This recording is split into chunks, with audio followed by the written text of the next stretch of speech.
over. Okay, welcome everyone. I'm here today interviewing an author, an expert in a very important subject, the subject of happiness. My name is Kimberly Hartke. I'm a health and wellness blogger. I've written at hartkeisonline.com for many years about having success in life. And this is a subject near and dear to my heart because for many years I wasn't that happy. And I think I've gotten a little bit of overcoming in this area, but I'm always eager to learn more. And when I read David Andrews' book, I was like, oh my gosh, this is the mother lode. And it was such a compelling book. In any event, my background is PR, marketing, public relations, communications, and this is an exceptionally well-written book. And I'd like to show you what it looks like. So when you go on the web, you can make sure you're getting the correct book. An Engineer's Guide to Happiness, Critical Elements of Happiness for a Fabulous Life. And I love that. That's a great, what do you call it? Tagline. In any event, I'd like to introduce David Andrew and have him give a little bit about his background, and then we'll go into some dialogue and some questions that I have about his book. David? Thank you very much. What a kind introduction. Gosh, I really appreciate this, the ability to speak to you. So my background is engineering. My major's in mechanical, my minor's in electrical. And I actually came from a family where with very little. So I didn't have any guidance as to education. In fact, I did well in school, and I knew I wanted to go to college. When I started in college, actually, I started in pre-med. And I thought, wow, I have to go to school for a long period of time. So I actually went to the guidance counselors at the college, and I said, what is the most valuable degree right now? And they said, engineering. And I said, okay, what is it? And can I start taking classes? I mean, literally. And I switched out of liberal arts to the College of Engineering. That's fantastic. That's fantastic. And you know what I used to tell my friends? I will never marry an engineer because I won't know what the heck they're talking about. And here I am interviewing a guy who's written a very easy to understand book from an engineer's point of view. So it's really kind of ironic that that's always been something I've joked about over the years with my friends. Yeah, because engineering is very objective. For those who don't understand what engineering is, it's really a scientific knowledge on how to design, construct, and maintain things that are all around us. So literally from the speed of release of medicine in a capsule to the braking device on your car to building bridges or buildings or robotics for surgery. All those things are really the applied principles of engineering behind them. Well, why don't you tell us a little bit about how this book came about? I think you've got a backstory that would be very interesting. Yeah, so I'm very fortunate. My brain's always very active, and I was literally driving home one day, and as an engineer can objectively, for example, design a bridge. And a bridge, every bridge is unique, right? How long is the span? Is it carrying railroad? Is it carrying trucks? Is it a cable bridge? Is it a concrete bridge, and so forth and so on? And so for that bridge not to fail, right? You remember we said design, maintain, construct. Not to fail, we usually model it. And then when we model it, we find out where it fails. And then where it fails, we improve those to make it stronger. And we call those critical elements, right? If something fails, the whole bridge fails. And I thought, okay, I can design a bridge. Can I design happiness? Can I apply those same engineering principles? What are the critical elements to happiness, right? And just every bridge is unique. Everyone's happiness is unique. Even your happiness, anyone listening to my voice, your happiness is more unique than literally your own fingerprint, because your happiness will change in your lifetime. What makes you happy at 6 is not what makes you happy at 36 or 56. But there are, interestingly enough, there are elements that we all need, and that has nothing to do with income, has nothing to do with where you live, no matter what country, no matter what wealth, no matter what, anything. All of us have a common thread or common threads that we require to be the happiest in our lives. So I'm not just seeking happy, I'm seeking happiness, because then if I fall a little short, we're still living a happy life, right? So that's how I thought of this. I thought of it very objectively, not subjectively. As I didn't think of as a psychiatrist, right, with a medical degree, or a psychiatrist. I thought of it as a practical application, as we do in engineering, of applied sciences, right? Can I build happiness? And the answer is, it's very complex, but indeed we can. That's awesome. Well, let me ask you this. Were you coming from a place of you had achieved this happiness that you're speaking of, or Oh, were I know. you Yeah. needing to figure it out to get there from happy to happiness? Okay. So again, I literally grew up with nothing. So I had a rough childhood, but I became financially successful in my 20s. And I needed to get out of the house, because remember, if you're overly protected, or if you're in a house, or if you're in a restricted area, you're really not learning it. You're not having experiences. But once I got out the door, now you have to decide, well, am I turning left or am I turning right? Right. And you have to start making decisions. And one of those things I found in life is that I knew what my goals were. I've always been very goal oriented, but I also knew what I did not like. Right. So, in fact, you'll learn in the book that what makes you happy isn't all about attaining by any stretch of the imagination. And in fact, I mean, a simple thought is, let's say you think you have an amazing life and you have children, but not, suddenly a child comes to you, and that child is in distress. See, that's nothing you acquired. It's how do you have the happiest life? Well, the happiest life is to have those around you also happy. So that's the benefit of this book. Is this book is of no value if no one reads it, right? And you have to read the whole thing to understand it, because happiness is indeed very complex. Right. I know. I took pages and pages and pages of notes, and every time I reread it, I glean more information. So, just to go over it again, since most people listening to us are not engineers, define the term critical element for me. Can you explain it in sort of layman's terms? Well, let's use that analogy of a bridge again. Anything that's critical means if it fails, the bridge as a whole fails, right? So in life, if you have, there's many elements, which obviously we'll talk about, that are critical in life. And in fact, I break down happiness as having at least four elements, broadly speaking. One of them is you having what I say is a core of support. Now, that core of support might not be a lot of people. In fact, it would be unusual to be a lot of people. Someone who says they have 1,000 friends, they don't have 1,000 friends. You don't have the ability to spend all that time.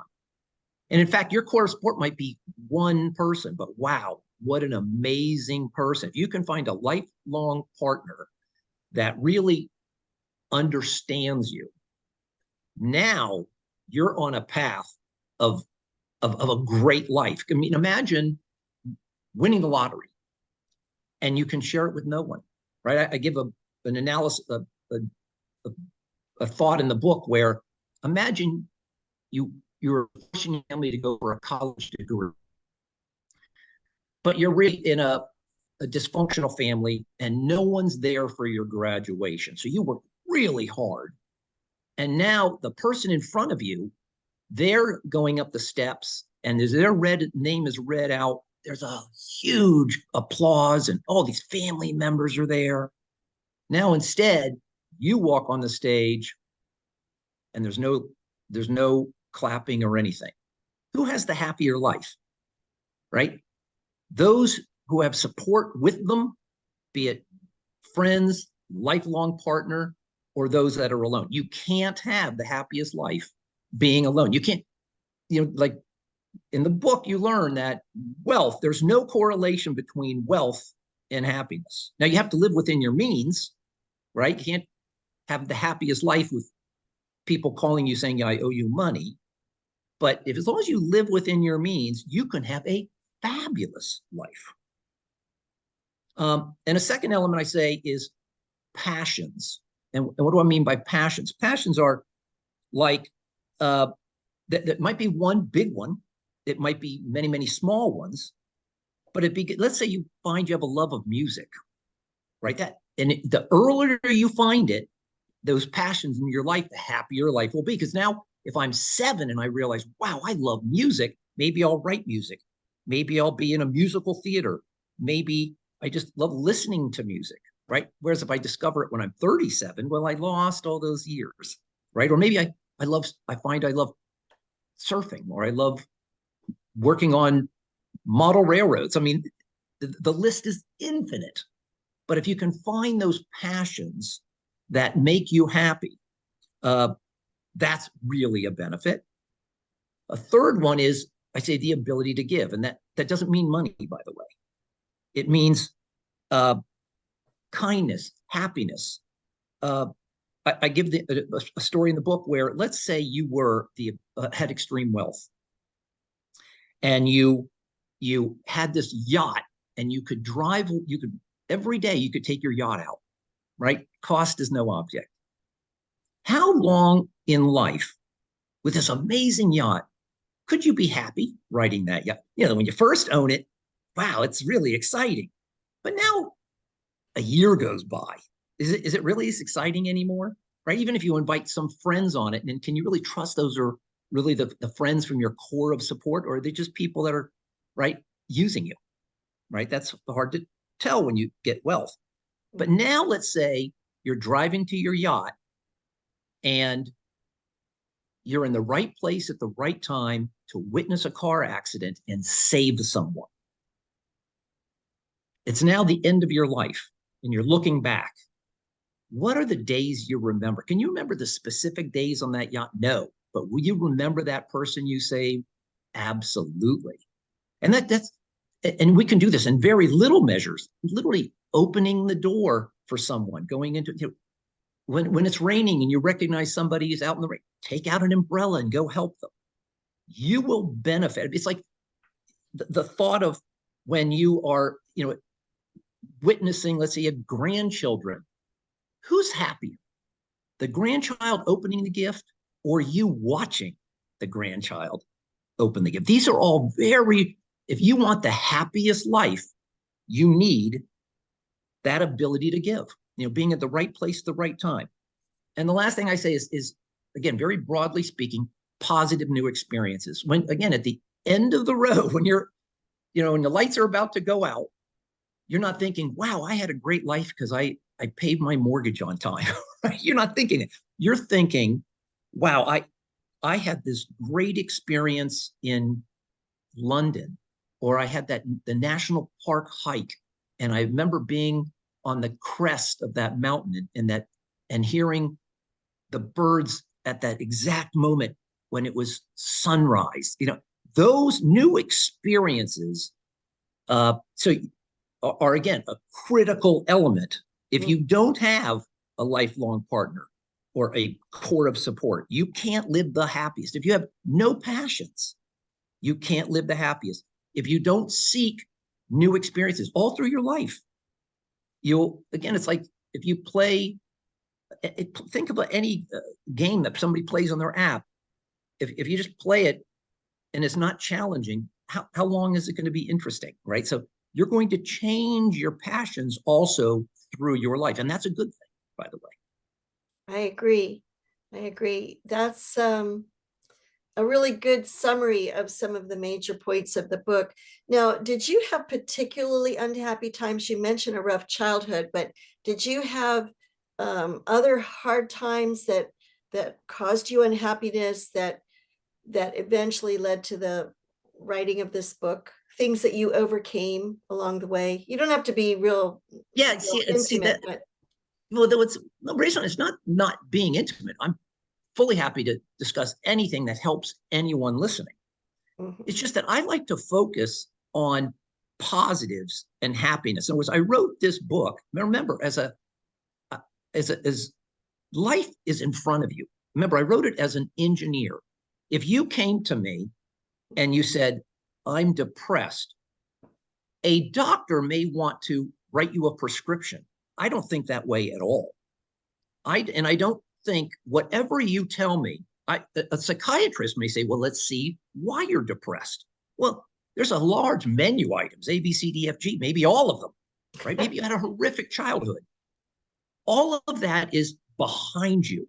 Happiness is in front of you. That's why I focus on happiness being in front of you. In other words, we might have had terrible childhoods, but I'm looking at showing you the finish line, and you get to sprint to that finish line with excitement, not worrying about what's behind you, right? Yeah, I spent many years doing that. And it's funny, my mom used to always tell me, Kimberly, what's past is prologue. And I think she was driving at what you're talking about here. Stop worrying about what happened 2 months ago or 2 years Right, ago. right. Knowing the cause of unhappiness isn't a solution, right? The solution is, what do you need? Not what you want. What do you need to be happy? That's as I said, I wish I could just say, oh, go smell the roses, but you can't. Again, happiness is very complex. So this book is actually 13 chapters because there are so many variables. I mean, again, think of the analogy of building the bridge. You have to know how to put, okay, I'll give you a little engineering, rebar in concrete. You know, what's the size of the rebar? How long does the concrete cure? You know, how do you fasten it? You know, there's all these elements. Well, happiness is the same thing, right? They're all these elements are interwoven. You can't separate them. You have to have each of those, at least four elements, broadly speaking. Like when I spoke about passion, somebody's passion might be, for example, religion, right? They'll be passionate about that. Where other people might be, again, a sporting element, might be caring for others. I mean, it's an infinite list, but you have to have that passion. Otherwise, you get up in the morning and you're like, okay, why, what's this all about? Right? You Yes. instead want to get up in the morning and go, wow, I can't wait to do this and that. Boy, it's hard to figure out which one do I want to do first because you're excited about both. Yes. Um, you mentioned the rebar and the concrete and the curing. When I was a teenager, there was a major high-rise condo going in my area, and they had a catastrophic failure where 11 construction workers died because they didn't let the concrete set long enough, and the whole building collapsed, or at least this section of this condo collapsed. And Very sad story and it not was, uncommon. yeah, it was very tragic, very Yeah, tragic. it's happened around the world, unfortunately, Mm. frequently in trying to expedite that construction, right? Ah, yeah, they were That should be probably the priority. behind their Right. deadline, and their construction loan was pressuring them or It's something. normally something like that. Um, anyway, I took a lot of notes while reading your book, as I've said, and it's fun to go back and review the notes. And I think I'm going to keep it on my bedside table, and every month or so, just review the whole book that way. It's easier than flipping through the book in a way because it's in my own handwriting. But here are a few that I really liked that stood out to me when I went back over it the other day. Failures gain knowledge. And we often beat ourselves up so much from the failures, but if we have the perspective that that wasn't about failing, that was about No, learning, I think that was phenomenal. Then another one is preparedness is essential. Um, I love that because if you're better prepared for a task or for an opportunity, you're going to handle it better. You're going to succeed to a greater degree. And then I love your goal about taking each day at a time and making a point of making each day amazing. And you talk about planning for an amazing day. So, do you have any thoughts on any of those points that I well, we could talk got for in the hours book? on all three of those. Okay. uh, Which so is you're your right. favorite of the three? Maybe we'll start Well, there. that is so difficult to say because, again, they're all required. The failure part goes to, when I say failures gain knowledge, imagine you were, I don't know, an astronaut or a pilot, and there's two planes on the runway. And here's one plane that's been tested and tested and flown and flown. Here's another plane with new wings on it, right? They've never even set it up to test if it's failed. Which one do you want to fly, right? Which one do you have confidence in, right? You want the one, like if you're an astronaut and you know that rocket has been sent up the first time, failed. It went up, it's like two more failures, three more. It fails and fails and fails. If you can get through all the failures, now you have a great product, right? So failure is not a negative word when you think of it from an engineering principle, and it's certainly not in happiness. If you're in a relationship and it fails, you learned something from that relationship, what you like and don't like, right? I mean, those are good things. In terms of preparedness, if you have all of us, in fact, that's what one of the things the book is trying to do. In fact, chapter 8 is dedicated towards children, is so much as we have all have this knowledge. For example, all of us went to, say, high school. How many parents have sat down with their child before high school started and actually said, this is going to happen to you. You're going to meet this bully. You're going to date this person. And that, by the way, it's going to fail. And this is how you're going to feel. How much easier is it going to get through life if you knew what was about to happen, right? The more knowledge, that's what preparedness is essential. We'll make it a simple analogy. If you live in the US and you go to London to visit, those in the US are used to a certain traffic pattern. In London, it's literally the opposite. So if you go to step out in the curb and you look the wrong way because the traffic's going the opposite way, that's limited knowledge. You're literally putting your life at risk. Mm-hmm. Where if somebody prepared you before you stepped out, oh, by the way, this is London, look both ways before you go, right? Or look to your right.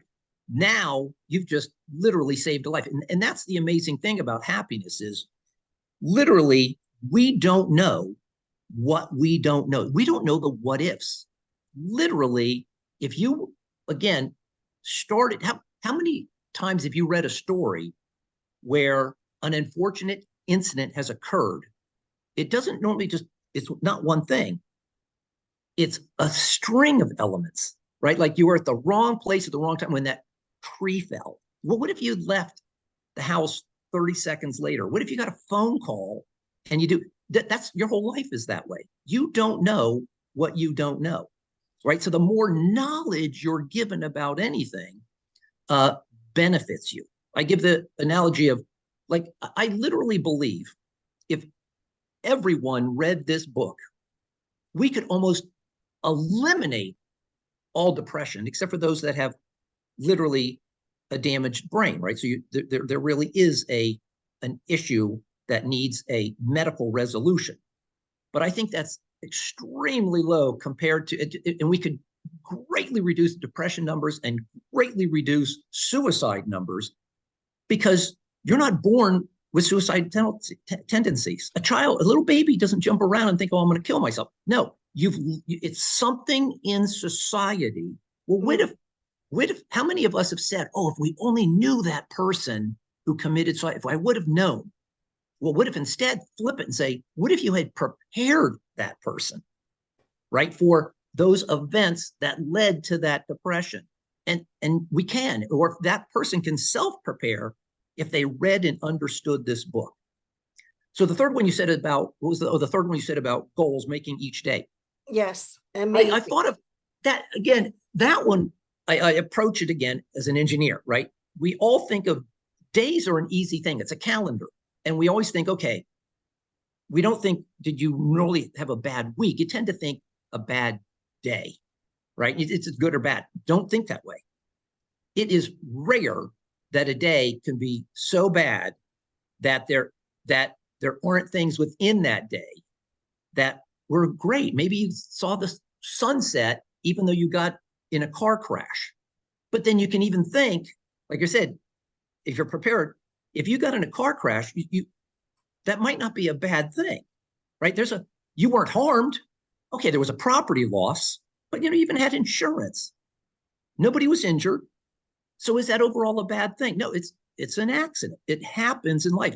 I always say there are rough pebbles in life. No matter how prepared you are, no matter how wealthy you are, there's always going to be negative things in your life. Flat tires when you don't want them. The hail damage to your windshield, the plane that's delayed. There's always going to be. And it's a question of how do you approach them? In my life, I've never thought I have to go to work. I always think I get to go to work. I'm healthy. I'm strong. I'm excited about the project that I'm on, right? If you have that attitude.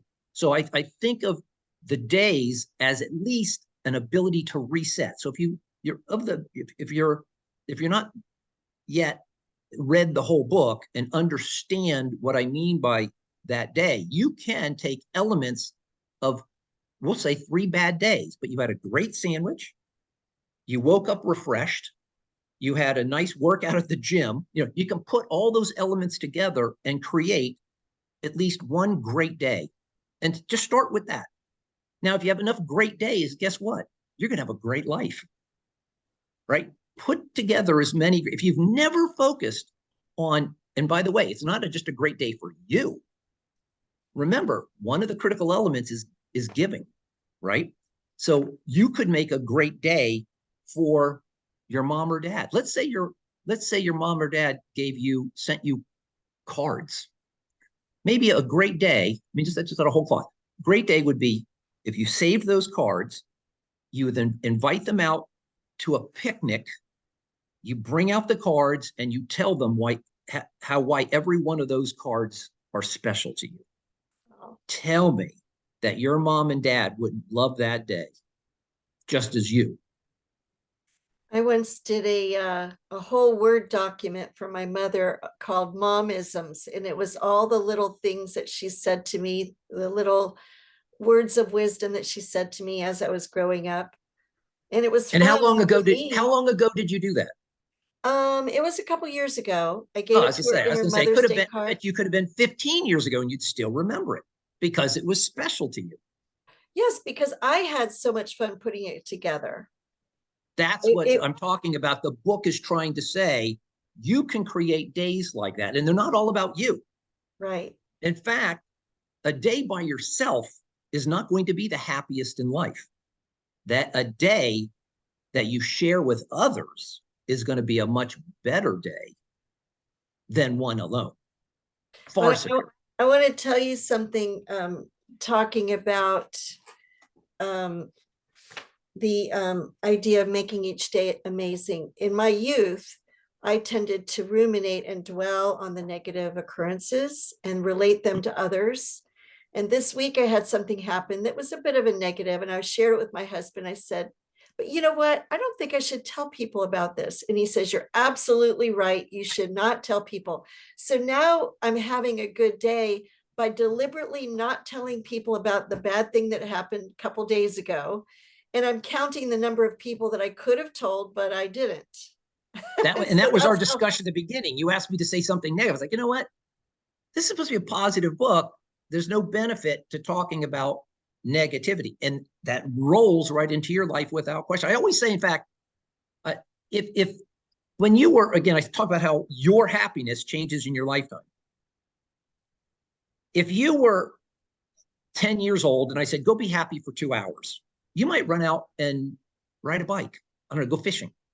And I say, okay, when you're 22, go be happy for 2 hours. Well, you might go to a wine bar or go to a spa, right? Now you're 52, and I say, go be happy for 2 hours. Well, that's going to be different too. And life isn't about repeating those 2 hours, right? If I said to you objectively, go be happy for the next 30 years, how you're going to do it, right? That's what the book is about. It's the big picture.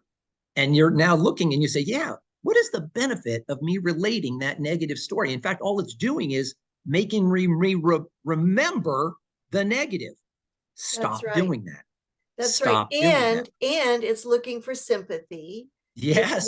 It's looking for validation for how wronged I was or what have you, when in fact I might have I might be better off focusing on why did that happen? What could I improve the next time so I get a different result? I think it's actually a more mature thing. And I like the way Uh, when I asked you about did you have unhappiness, you just didn't address that question. You just said, well, okay, my so book is I'll about give you happiness, not only, unhappiness. I'll give you one example in my life, but I'm not going to make it a negative story.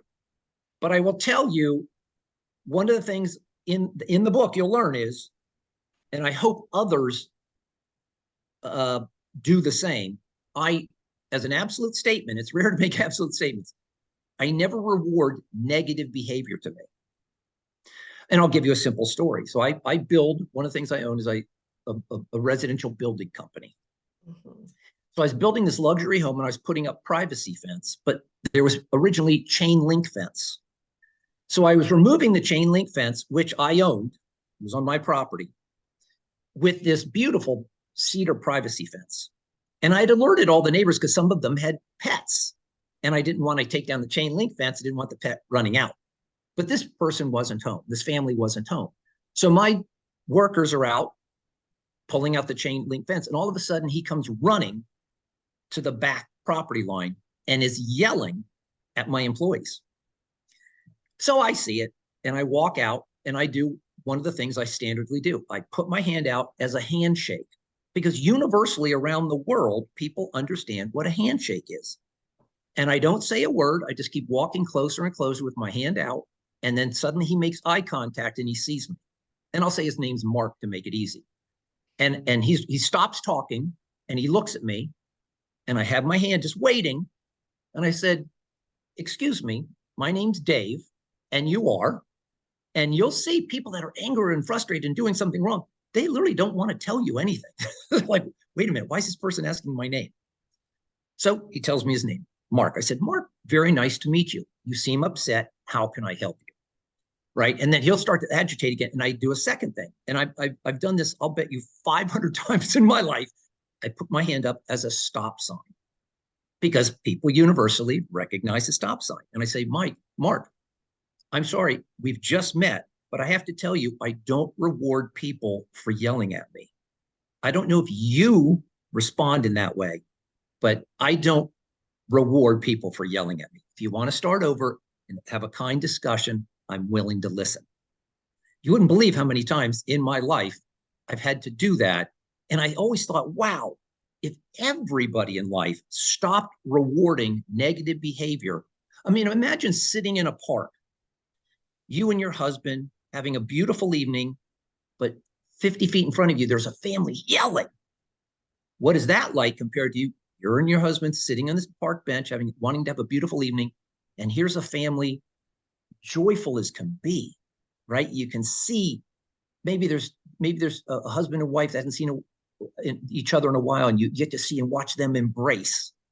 What is the experience like? You're still sitting on a park bench, but there's one experience where these people are yelling, another experience where you're watching joy and happiness.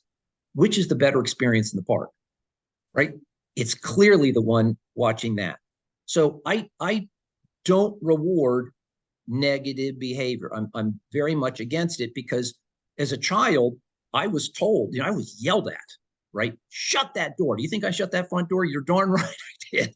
You know, put out that trash. I made sure that trash because I didn't want that negative. But again, as an adult, I'm I don't reward negative behavior. So And again, you have gestures and phrases that help you take control of the situation and diffuse it, which is very quickly, yes, we all can benefit from that idea, I think. because it makes your day happier. Why should you accept someone yelling at you?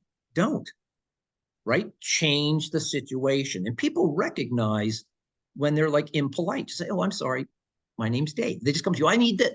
I'm sorry, I'm Dave. And you are, you'll see it.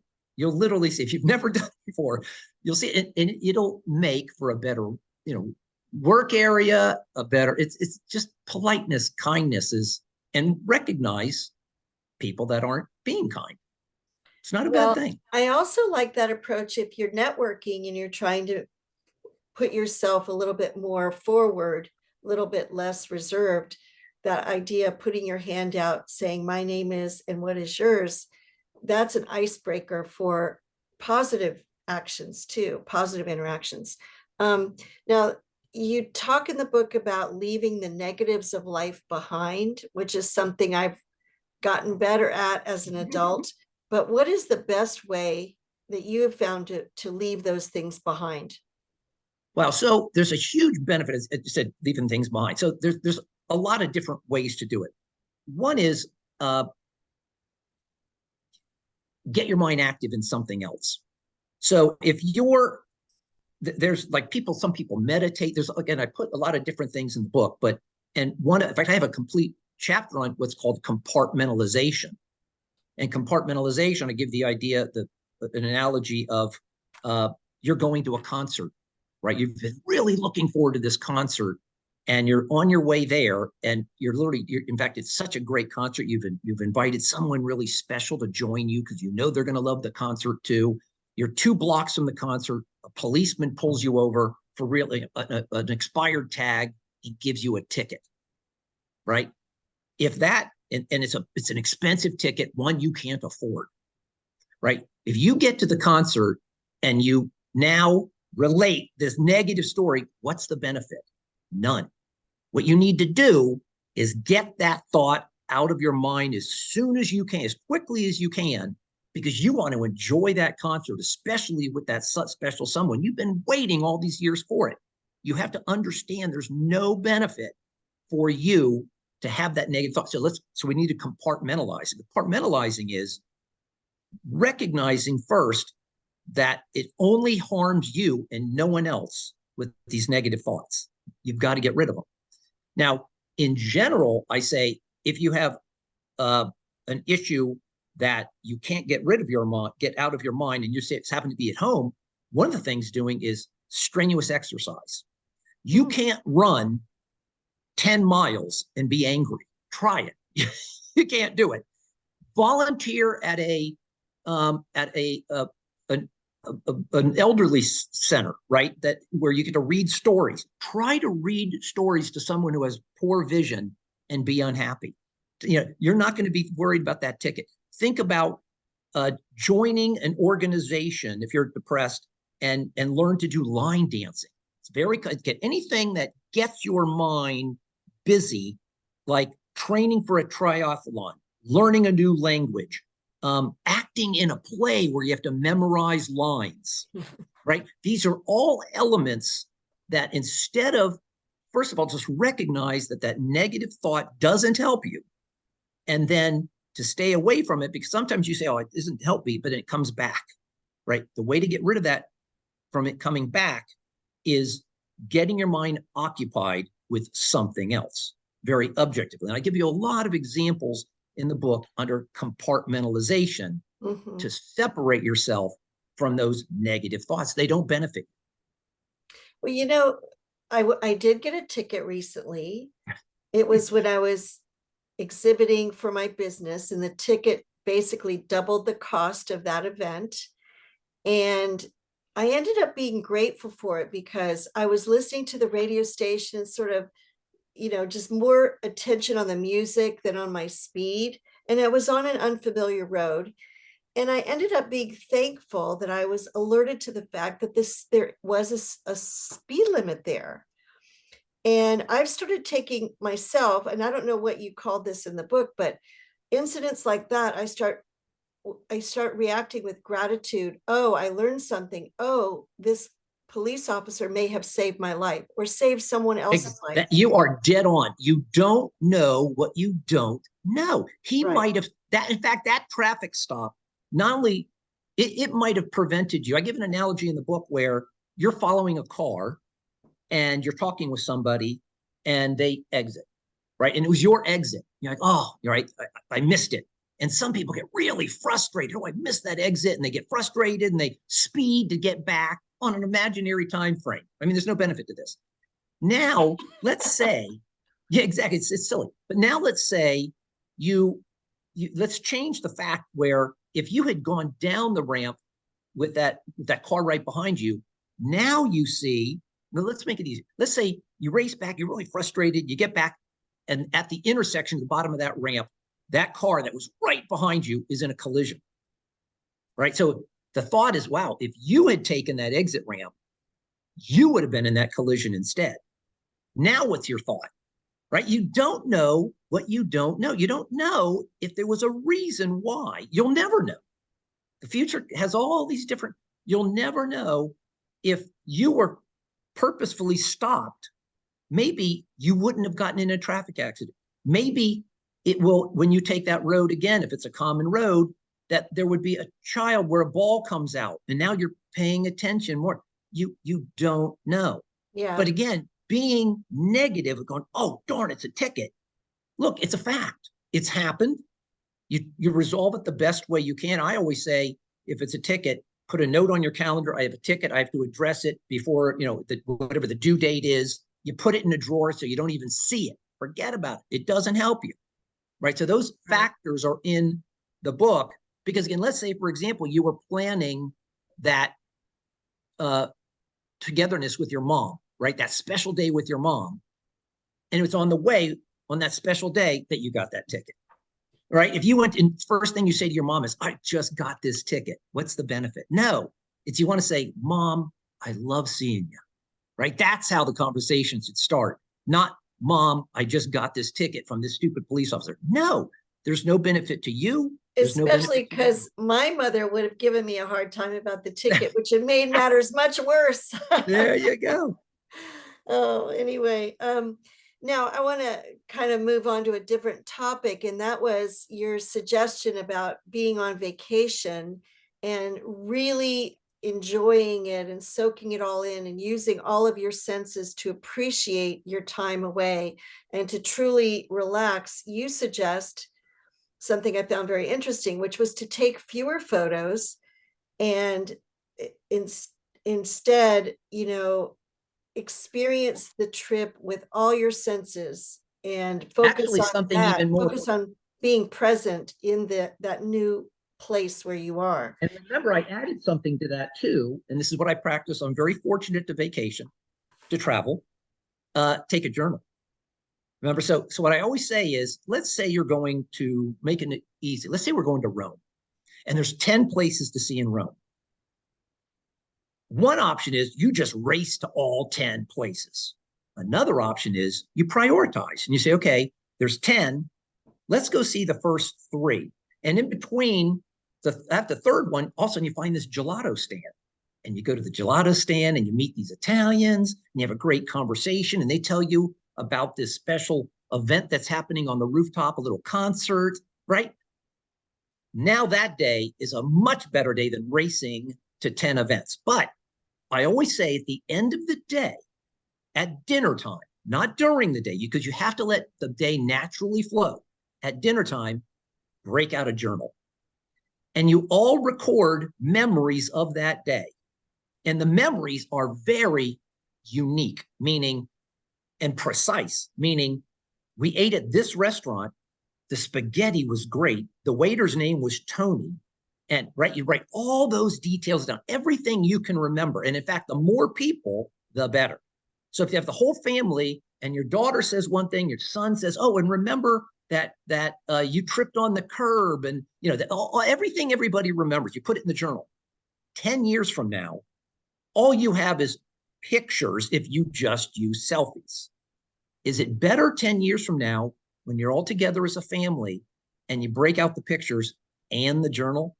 You get to relive so much more because the journal is going to include what you heard, what you tasted, what you saw, what you touched, right? And maybe All those things. names of places that you'd want to recommend to friends who you find are traveling to Rome. Absolutely. You will so much more enjoy if you bring a journal, but don't write down the journal while you're experiencing it.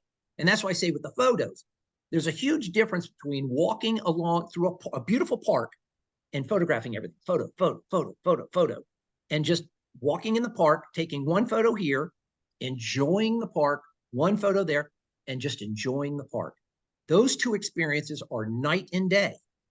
The first one, you took photos, you didn't experience the park. All you did is you were a photographer of things. You didn't experience, you need to pay attention to, again, what did you, all the senses. What did you smell? What did you hear? Don't race through. Don't always think, is that picture? Is that a picture? Is that a picture? No, just experience it. You will see life is so much better not living through your phone. Live Right. life first. Just take it, like if you're going to Rome, literally take 2 to 10 pictures a day, tops. If you're more than 10 pictures, you've taken too many, because you can't look through them all anyway. It's like I said at the beginning, if you have 1,000 friends, you really don't have any friends, right? In the real world, you're really only going to have maybe 5 close friends, right? Those are going to be your core of support. If you have a Facebook that has 500 people on it, you really don't have any friends. They're just acquaintances, right? They're not, the test of a true friendship is not the good times, it's the bad times. And it's critical that you choose your friends correctly. So I have a whole chapter. In fact, it was a difficult part of this book, is to how to organize it. The way I wrote the book is literally when that thought came to mind, can I create, can I use my engineering principles to design happiness? I literally got out a legal pad and I put it on my side table. And at night, that's how my mind thinks the most. I started taking notes, and I did it for literally almost a year. And then I started organizing these notes, and I was trying to decide, wow, what chapter comes first? What chapter comes second? But in the book, as you're kind of doing yourself, is I say, don't read this book fast. This is not a page turner. Read a chapter, think about it. And you'll find that in life, as you reread the book, you'll understand it differently. Why? Because again, think of a simple analogy. Again, think as an engineer, objectively. If I show you a picture today of, let's say, the moon, you'll interpret it one way. Now you're an astronaut. You're an astronaut. You went to the moon. You had a totally different experience. Now you come back from the moon, and I show you that same picture. What do you think? Your thoughts are totally different, right? Because of your experiences in life, right? So that's why I always say that's why the journal is a nice thing to have. That's why you don't want to have too much when you go on vacation. And that's the same thing in life. Don't negatives, get rid of them. There's no benefit to them.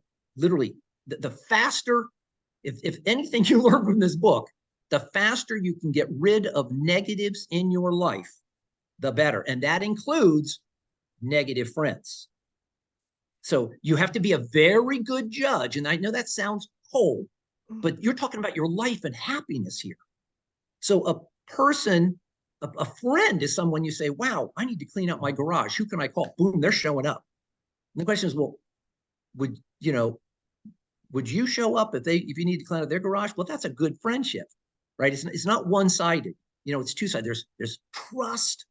There's privacy. I mean, I have a whole chapter. Chapter 2 is literally on relationships, their core of support, because without that lifetime partner or those close friends, you cannot have the happiest life.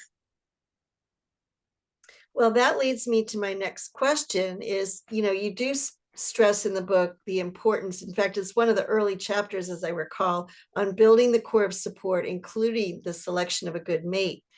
And can you tell us more about how to build supportive relationships and how to be a good support to others in your life? I mean, we could almost do a whole show on the mate selection thing, but I want to Absolutely. talk a little bit more broadly about being supportive of others and finding that support that you need for yourself. Being supportive of others, I don't want that to be broadly interpreted to mean go help and help and help everyone, because there are people out there that will use you. Don't be that, right?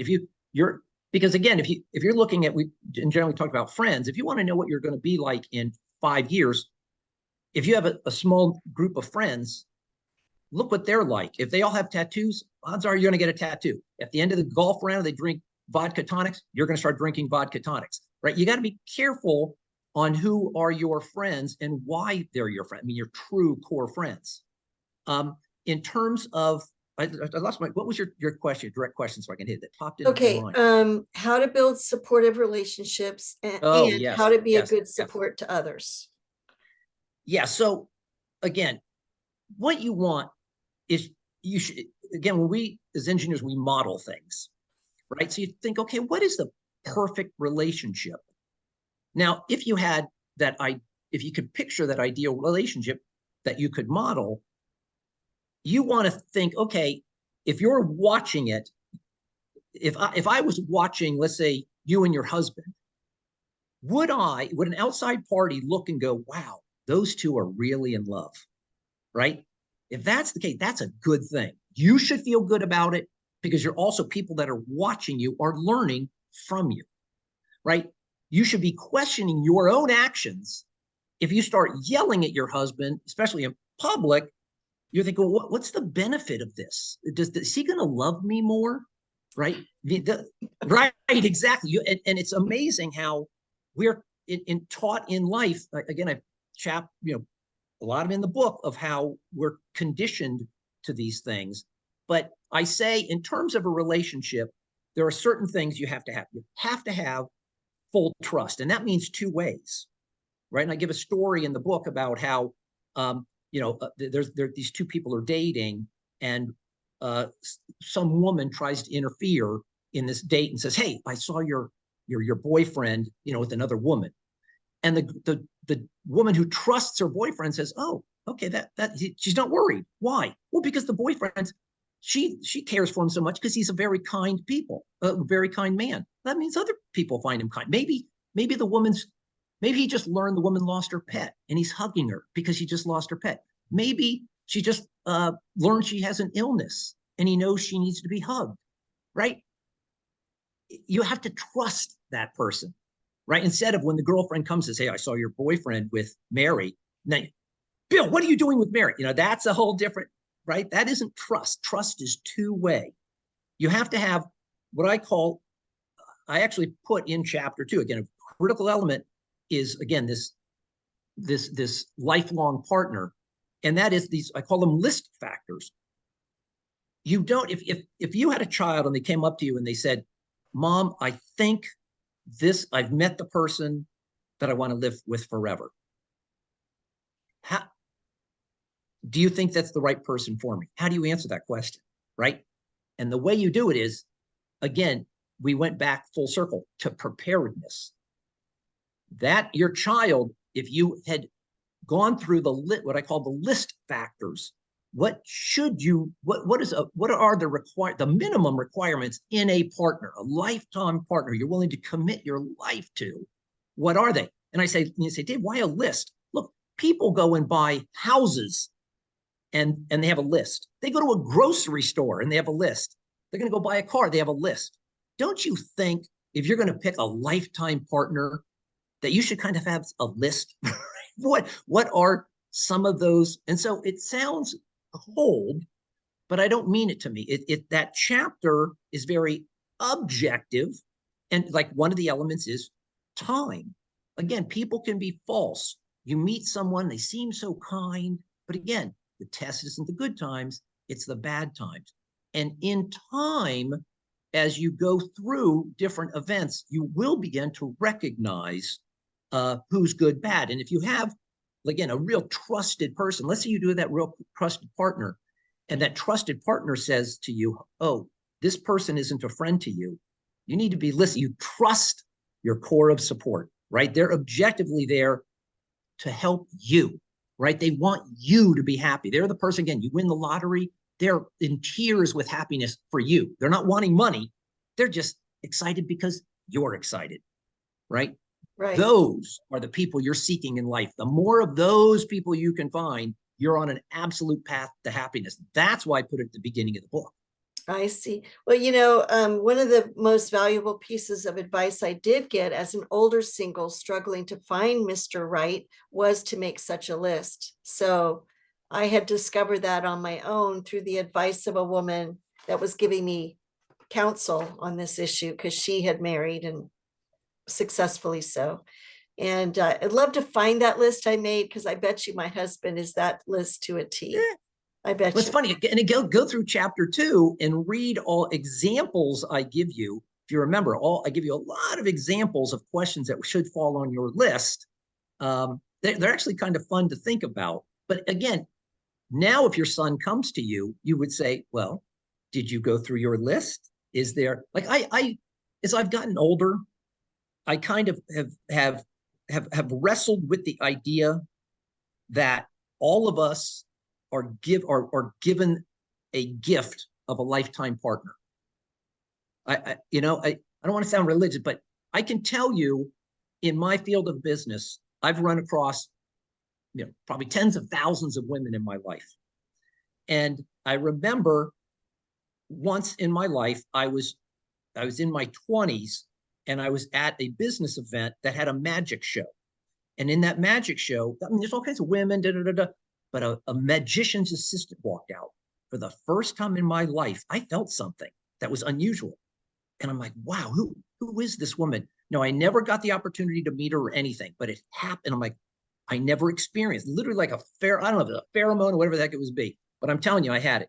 I had it about 10 years later. I was skiing in Utah and I'm skiing down a ski slope and I get separated from again, another business meeting. I get separated.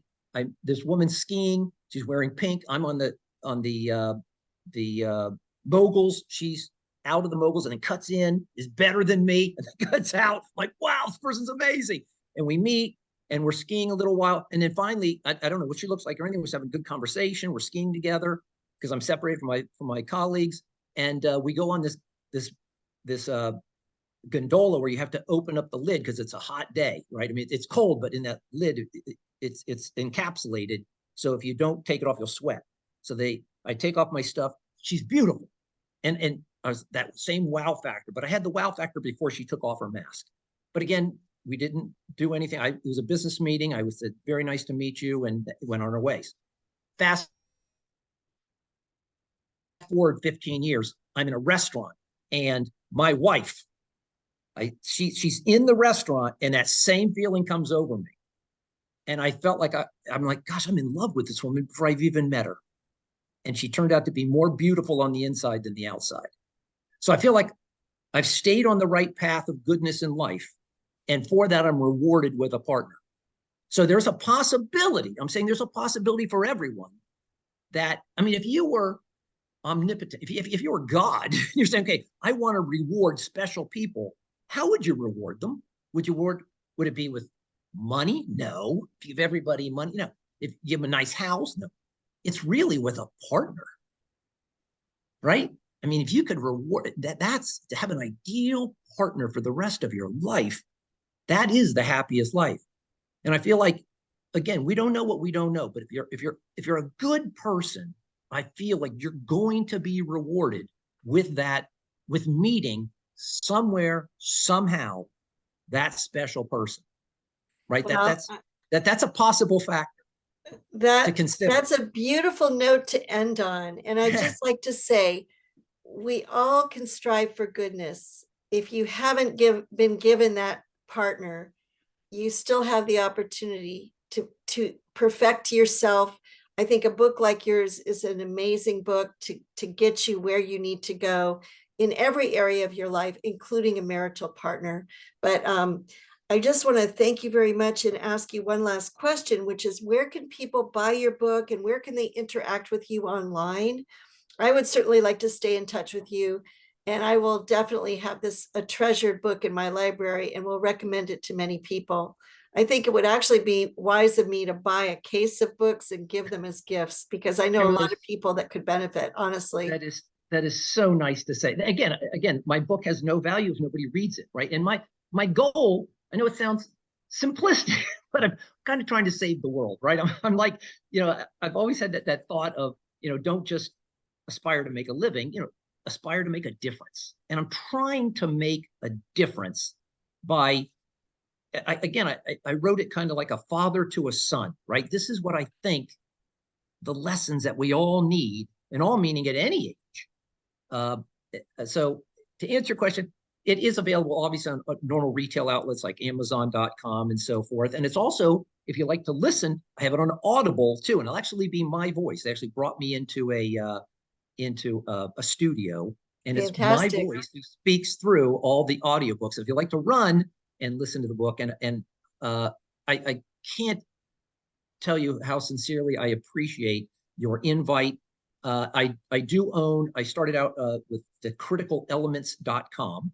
Okay. So I own that, and I'm actually in the new year uh, will beginning a podcast. Don't know what the title of it is going to be yet, but I have again. I've hired somebody who actually is in that does all the because I've my business is not social networking. So now that I've written a book, which is totally different from my normal course of business, and I found this passion for it, it's literally just trying to get the word out. So I'm hoping again beginning a podcast or YouTube channel, whatever they need for me to do, and yeah, word of And mouth. I'm happy to talk to any group, any audience. and for right now, they should go to thecriticalelements.com. And do you have a mailing list that people can sign up for? No, but again, on my email is in there because I'm David at thecriticalelements.com. That is my email, so people can Okay. easily reach me that way. So there's a link on that webpage. Okay. Well, I want to be part of your mission because my father, one of his witticisms or wisdom points he made to me is, Kimberly, you're always going to be safe in the money department, but I want you to know that the most important thing for you to learn is how to be happy in your life. Yeah, I always say, if you're going to be an expert in something, wouldn't being an expert in happiness be a pretty laudable goal, right? I mean, people buy books, to be better baseball players or better golf swings. It's most people just kind of generally I'm happy, so they don't buy happiness books. I never bought one, but I can tell you I've learned in writing this book by putting it all down in black and white and looking at it analytically, objectively as an engineer. I've learned myself, so that's what I'm trying to spread that word. Well, and I have my joy sweater on today because I'm showing up for the happiness mission. There you go. There you go. And I think it's been a wonderful conversation. I know we'll get a lot of hits on YouTube for this. So I will send you the YouTube link to hopefully put on your website because I love people to know that I'm on your team. So thank you I very much, really David. appreciate it. Appreciate Oh, it. come on. Thank you for your kindness. You're the best. I love Okay. it. Have a Take super, it. super holiday with your family. Okay. Thank you very much. You too. Bye bye now. Bye bye.